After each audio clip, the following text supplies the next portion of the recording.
अब मेरा राम राजा क्या होगा? नियम है कि 50 अगर वेद पाठी, ऋत्विक ब्राह्मण, कर्मकांडी ब्राह्मण, भक्त ब्राह्मण सब उपस्थित हो और पहली पंक्ति में अगर 40 ने भोजन कर लिया तो दूसरी पंक्ति में शेष 10 भोजन करना नहीं चाहते हैं, क्योंकि वह भोजन अशुद्ध माना जाता है उनकी दृष्टि। तो जब यह परंपरा है तो राम जी भरत जी का भोगा हुआ राज्य, उच्छिष्ट राज्य कैसे स्वीकार करेंगे? ब्राह्मणेष्वपि वृत्तेषु भुक्त शेषम, वो भी द्विजोत्तम है। द्विजोत्तमा नाभ्युपेति मलम प्राज्ञा। राम जी, एवं कनीयसा भ्रात्रा भुक्तम राज्यम विषाम पते। हे चक्रवर्ती नरेंद्र, इसी प्रकार छोटे भाई के भोगे हुए राज्य को भ्राता ज्येष्ठो वरिष्ठश्च किमर्थम नावमन्यते। उच्छिष्ट पदार्थ का भोग लगाना भी नहीं चाहिए। किसी को लगा दिया गया तो फिर उसका भोग नहीं लगाना चाहिए। याज्ञिक यज्ञ करता है, उसमें हबी, घी, पुरोडाश, कुशा, यूप, खदिर के बने हुए पात्र, खैर के बने हुए पात्र, ये सब एक यज्ञ में जो लग गया फिर उसको याज्ञिक रखता नहीं है कि दूसरे यज्ञ में लगा देंगे, उसको वहीं पर छोड़ देता है, क्योंकि उनकी संज्ञा यातयाम हो जाती है, अर्थात वो बासी हो जाते हैं। फिर उसको दूसरे यज्ञ में प्रवेश करने का शास्त्रतः अधिकार नहीं है। हविराज्यम पुरोडासः कुशायूपाश्च खादिरा नैतानि यातयामानि कुर्वन्ति पुनरध्वरे। अध्वरे पुनः यातयामानि एतानि न कुर्वन्ति। हमारे यहां श्री रामार्चा जी का पूजन होता है, तो रामार्चा जी के पूजन में ऐसा नहीं कि वही कर्मकांडी लोग तो सब वही कराते हैं महाराज, उसी से सब प्रायः अयोध्या से संबंधित जो है वो लोग न करावें तो बात दूसरी है, लेकिन प्रायः गौरी गणेश भगवान उसी से ब्राह्मण, उसी से फिर गौरी गणेश सब चलता है। एक चंदनी कटोरी है तो उसी में सब चलता रहता है, लेकिन ऐसा करना नहीं चाहिए। हमारे श्री अयोध्या जी में कभी आइए, श्री रामार्चा जी का पूजन देखिए, या किसी भी वैष्णव मंदिर में चले जाइए, आपको ऐसी प्रक्रिया नहीं मिलेगी। तो एक की उपभुक्त सामग्री दूसरे को नहीं देना चाहिए, तो फिर श्री राम जी कैसे राज्य करेंगे? महाराज, स्त्री के 3 ही आश्रय होते हैं। प्रथम आश्रय उसका पति होता है, पति के अभाव में दूसरा आश्रय उसका पुत्र होता है, और पुत्र के अभाव में उसके पारिवारिक जन होते हैं। इसके अतिरिक्त चौथा कोई आश्रय स्त्री का है नहीं। गतिरेका पतिर्नार्या द्वितीया गतिरात्मजः तृतीया ज्ञातयो राजन चतुर्थी नैव विद्यते। चतुर्थी नैव विद्यते। अब मेरा आश्रय, हे चक्रवर्ती नरेंद्र, आप अपने हृदय से पूछो कि आप मेरे आश्रय कब थे? आपने श्री कैकेयी को छोड़ करके हम लोगों को कब जाना है? दूसरा आश्रय जिसके ऊपर मेरी आशाएं टिकी थी, वो मेरा लाडला लाल रघुनंदन जंगल में चला गया, वृद्धा हो गई हूं, तीसरा आश्रय है नहीं, और आपको छोड़ के मैं श्री राम के पास जंगल जा सकती नहीं। तत्र त्वं मयि मम नैवासि रामश्च वनमाहितः न वनम गन्तुमिच्छामि। हा हंत, आपने तो सब प्रकार से मेरा नाश कर दिया। सर्वथा हता त्वया, मेरा ही नहीं नाश कर दिया, हे प्राणेश आपने सारे राष्ट्र का नाश कर दिया, आपने सारे राज्य का नाश कर दिया, आपने सारे मंत्रियों का नाश कर दिया, सारे पूर्ववासियों का नाश कर दिया। केवल दो ही को प्रसन्न किया, एक अपने पुत्र को और एक अपनी पत्नी को। सुतश्च भार्याच तव प्रहृष्टौ, ऐसा कहकर किसी कौशल्या बफल पड़ी है, धड़ाका मार करके रोने लग गई हैं। एक तो श्री राम का शोक, श्री राम का वियोग जन्य शोक, दूसरे अयोध्या के लोगों का शोक, और तीसरे हाहन तो मैंने क्या कह डाला। मैंने अपने प्राण प्रिय पति के मर्यादा के विरुद्ध किन किन शब्दों का उच्चारण मैंने कर लिया, ऐसा समझ करके धड़ाका मार करके परम विह्वल होकर के लोग चक्रवर्ती जी हाथ जोड़ लिए, हाथ कांप रहा है चक्रवर्ती जी का। कौशल्य तुमने ठीक कहा है, मेरे द्वारा सबका नाश हो गया है, तुमने ठीक कहा है, मैंने तुम्हारा आदर जितना करना चाहिए था मैंने कभी नहीं किया। जब तुमने अपने को पत्नी के रूप में, सखी के रूप में, प्रिया के रूप में, हितकारिणी के रूप में अपने को उपस्थित किया है श्री कौशल्य, हम तुम्हारे उस स्वरूप का सम्मान कभी नहीं कर पाए। हे रामजननी, हे क्षमाशीले, हे दयाशीले, हे करुणार्णवे, मानता हूं कि मैंने सब अपराध किया है,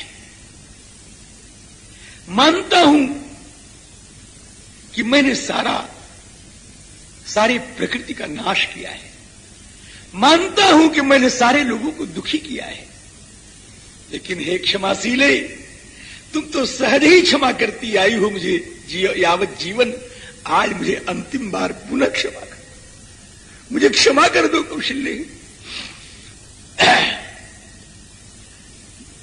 वेपमानोंजलिम कृत्वा प्रसादार्थम अवाङ्मुखः प्रसादे त्वां कौशल्ये रचितोयम मयांजलि। श्री कौशल्या प्रकृतिस्थ हो गई है। महाराज ऐसा मत कहिए, मैंने बहुत गलत शब्द कह डाला है, मुझे क्षमा कर दीजिए महाराज। हे चक्रवर्ती नरेश, हे प्राण प्रिय, हे मेरे जीवन आराध्य, मैं धर्म का तत्व जानती हूं और यह भी जानती हूं कि आप धर्मज्ञ हैं, और यह भी जानती हैं कि आपने स्वेच्छया श्री राम को निर्वासित किया नहीं है। यह भी जानती हूं कि आप सत्यवक्ता हैं, लेकिन पुत्र के वियोग के शोक के कारण आर्त होकर के हे स्वामी, मैंने आपको कुछ कह डाला है। जानामि धर्मम धर्मज्ञम त्वाम जानी सत्यवादिनम पुत्र शोकार्तया तत्तु मया किमपि भाषितम। मुझे पुत्र वियोग शोक हो गया है ना, शोक सब कुछ नष्ट कर देता है, धैर्य को, धर्म को, ज्ञान को, सब कुछ नष्ट कर देता है। शोको नाशयते धैर्यम, शोको नाशयते सुतम, शोको नाशयते सर्वम, नास्ति शोक समो रिपुः।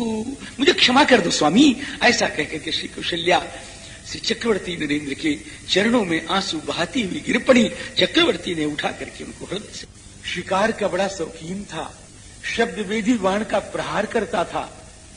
एक दिन मैं शिकार खेलने के लिए गया, एक नदी में एक तपस्वी अपने माता पिता की तृषा को शांत करने के लिए जल भर रहा था। घड़े में गुड़गुड़ गुड़गुड़ की आवाज हुई, मैंने सोचा हाथी जल पी रहा है। हे कौशल्य, मैंने शब्द को लक्ष्य करके बाण प्रहार कर दिया उस तपस्वी की छाती में बाण लग गया। वो हा पिता हा जननी ऐसा कहते हुए धराशायी हो गया। जब मैं पहुंचा तो उस तपस्वी ने कहा, बहुत बड़ी अध्याय है, उस तपस्वी ने कहा कि आपने एक को नहीं मारा है, 3 को मारा है। मैं मर गया, मेरी प्यासी मां मर जाएगी, मेरा प्यासा बाप मर जाएगा। आपने एक बाण से 3 को मारा। एकेन खलु बाणेन मर्मण्य विहित मयि 2 अंधौ निहतौ वृद्धौ माता जनयिता च मे। 3 को मार डाला। महाराज चक्रवर्ती जी अच्छे दुखी, लेकिन मरते मरते तपस्वी ने महाराज के दुख को कम कर दिया। महाराज कहते हैं, कौशल्य, उस तपस्वी ने मेरे दुख को कम कर दिया, लेकिन मैं उन तीनों के दुख को नहीं कम कर पाया। मैं सोच रहा था कि हाँ, मुझसे ब्रह्म हत्या हो गई। उस तपस्वी श्रवण कुमार ने कहा, राजन चिंता मत करो, मैं ब्राह्मण नहीं हूं। ऐसा कहा। ब्रह्म हत्या कृतम तापम हृदयात अपनीयताम। मैं ब्राह्मण नहीं हूं, शूद्रायाम अस्मि वैश्येन। मैं वैश्य पुत्र हूं जिसने शूद्रा में पुत्र उत्पन्न किया है। इसलिए आप इसकी चिंता छोड़ दो, आप तो जाओ, मैं तो मर जाऊंगा, मैं मर रहा हूं। ये राजेंद्र, अगर मेरे मां बाप को आप पानी पिला सके तो मैं सौभाग्यशाली समझूंगा। श्रवण कुमार के मां बाप प्रतीक्षा कर रहे थे। वो आंखों के अंधे थे, लेकिन हृदय के नेत्रवान थे। वो पादप ध्वनि से अपने पुत्र की आहट पहचान जाते थे। जब श्री चक्रवर्ती नरेंद्र पहुंचे, इनके चरणों की ध्वनि सुना, फिर पुत्र बड़ा विलंब कर दिया, लेकिन मेरे बेटे नहीं मालूम पड़ते हो। मेरे बेटे की तो पादप ध्वनि ही अलग है। चक्रवर्ती जी ने सब सुनाया। सुनने के बाद ये सब शोक कर्षित हो गए। और शोक कर्षित होकर के, बड़ी लंबी कथा है, उन्होंने मुझको श्राप दिया कि हे नरेश, जिस प्रकार पुत्र के वियोग में तड़प तड़प करके हम मर रहे हैं, उसी प्रकार पुत्र के वियोग में हे पुत्र, हा पुत्र, ऐसा कहते हुए एक दिन आप भी मृत्यु को प्राप्त करोगे। एवं शापम मैन्यस्य पुत्र व्यसनजम दुखम यदेतन मम शाम्प्रतम एवं त्वं पुत्र शोकेन राजन कालम करिष्यसि। वो दोनों समाप्त हो गए। हे कौशल्य, कथा सुनाते सुनाते तापसयंध साप सुधियाई, कौशल्य ही सब कथा सुनाई। भयो विकल वर्णत इतिहासा, राम रहित धिक जीवन आशा। चक्रवर्ती जी व्याकुल हो गए। इसके बाद जो चक्रवर्ती जी की एक एक शब्द है महाराज करुणा से पूर्ण है। अंतिम में प्रस्थान करें, कहते हे राघव, हा राघव महाबाहु, हा ममायाश नासन। हे महाबाहु, हे विशाल भुजाओं वाले, हे रघुनंदन, हे मेरे दुख का नाश करने वाले, हा ममायाश नासन। हा पिता के प्यारे, हा पितृप्रिय मीनाथ, हे मेरे स्वामी। हा ममासि गतसुतः, कहां चले गए। हा कौशल्ये, हा जानकी लखन, हा रघुबर, हा पितु हित चित चातक जलधर, हा रघुनंदन प्राण प्रीते, तुम बिनु जियत बहुत दिन बीते, सो तनु राखी करब मैं कहा, यही न प्रेम पल मोर निवाहा। इस प्रकार राम राम कही, राम कही, राम राम कही राम, तनु परिहरि रघुबर विरह, राव गए सुरधाम, तदा जहौ प्राण मुदार दर्शना। अंतिम अंतिम शब्द की कुसुमांजलि महर्षि वाल्मीकि श्री दशरथ जी के चरणों में अर्पण कर रहे हैं। श्री वाल्मीकि जी कहते हैं, मेरे मित्र, हे राम के वात्सल्यमय पिता, हे भारतीय संस्कृति के कर्णधार, मैं तुम्हारे चरित्र को 6 अक्षरों में गुंफित कर रहा हूं। उदार दर्शन, तुम तो उदार दर्शन हो। उदार दर्शन कहने का भाव, देखो दर्शन किसको कहते हैं कि जिससे देखा जाए उसको दर्शन कहते हैं। जिससे देखा जाए, दृश्यते अनेन इति दर्शनम, जिससे देखा जाए। आंख भी दर्शन है, आंख को भी दर्शन कहते हैं। और जिस शास्त्र के द्वारा यथार्थ तत्व का ज्ञान हो उसको भी दर्शन कहते हैं। दृश्यते यथार्थ तत्वम अनेन इति दर्शनम, तो शास्त्र भी दर्शन है और आंख भी दर्शन है। श्रीमद् वाल्मीकि जी अपने मित्र के चरणों में कुसुमांजलि अर्पित करते हुए कहते हैं, हे उदार दर्शन। भाव,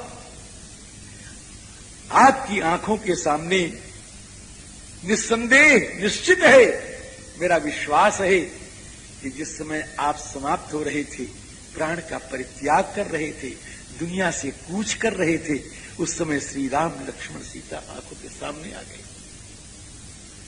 एक साधारण प्राणी की आशाएं पूर्ण होती हैं, और जिसको श्री राम को अपनी गोद में खिलाने का सौभाग्य प्राप्त हो, ऐसा महाभाग्यवान दशरथ, उनकी आंखों के सामने अंतिम बेला में श्री राम लक्ष्मण सीता का नर्तन न हुआ हो, ये मेरा मन स्वीकार नहीं करता है। इसलिए हे महाभाग, हे उदार दर्शन, हम आपके चरणों में उदार दर्शन कहकर के अपनी पुष्पांजलि अर्पण कर रहे हैं कि आप उदार चेता श्री राम लक्ष्मण सीता का दर्शन कर रहे हैं।